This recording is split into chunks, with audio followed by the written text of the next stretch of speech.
Spinner নির্ভর বৃত্ত থেকে বেরোতে নাহিদ রানা যেন এক বাঁক বদলের নাম।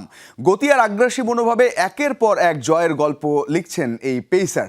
আবারও সেই নাহিদের আগুনে ছারখার পাকিস্তান। রঙিন পোশাকে টানা সিরিজ সেরার স্বীকৃতির পর এবার লাল বলে গুড়িয়ে দিলেন পাকিস্তানের অভিজ্ঞ ব্যাটিং লাইন আপ। ২৬ বছরের টেস্ট ইতিহাসে এই প্রথম কোনো বাংলাদেশি পেসার চতুর্থ ইনিংসে তুলে নিলেন 5 উইকেট।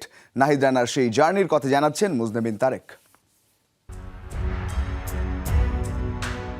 অধিনায়কের বুক পকেটে যখন থাকে নাহিদ তাসকিনের মতো পেস ব্যাটারি, তখন সেই বুক ফুরে বেরোবে সাহস, সেটাই তো স্বাভাবিক। স্কোরবোর্ডে 268 রান, তাই তো নাজমুল শান্তকে করে তুলল অশান্ত। যেখানে তুরুপের তাস নাহিদ রানা, শেষ বিকেলে তার আগ্রাসী এক স্পেলে ছারখার হলো পাকিস্তান।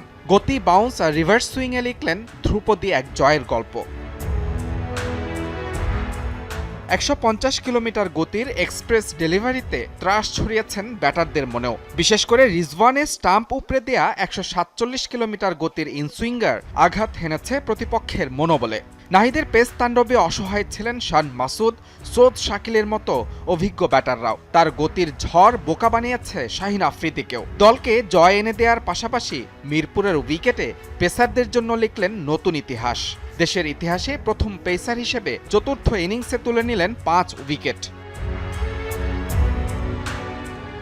অথচ প্রথম ইনিংসে 1 উইকেট শিকার করা নাহিদ রানা দ্বিতীয় ইনিংসে শুরুতেও ছিলেন খরচে। তবে দ্বিতীয় স্পেলে মাত্র 23 বলে ফোকাস করলেন নিজের দিকে। সব মিলিয়ে মাত্র 9.5 ওভারে 40 রান দিয়ে শিকার করলেন 5 উইকেট।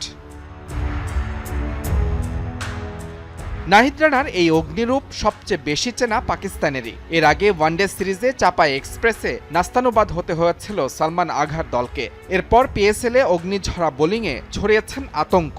নিজ দল পেশোয়ার জালমিকে করেছেন চ্যাম্পিয়ন। মাঝে নিউজিল্যান্ডের বিপক্ষেও হয়েছেন সিরিজ সেরা।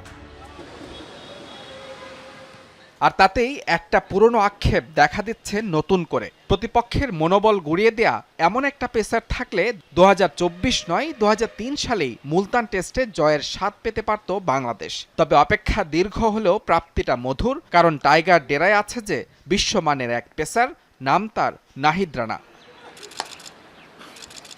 মুজনে বিন তারেক, যমুনা স্পোর্টস।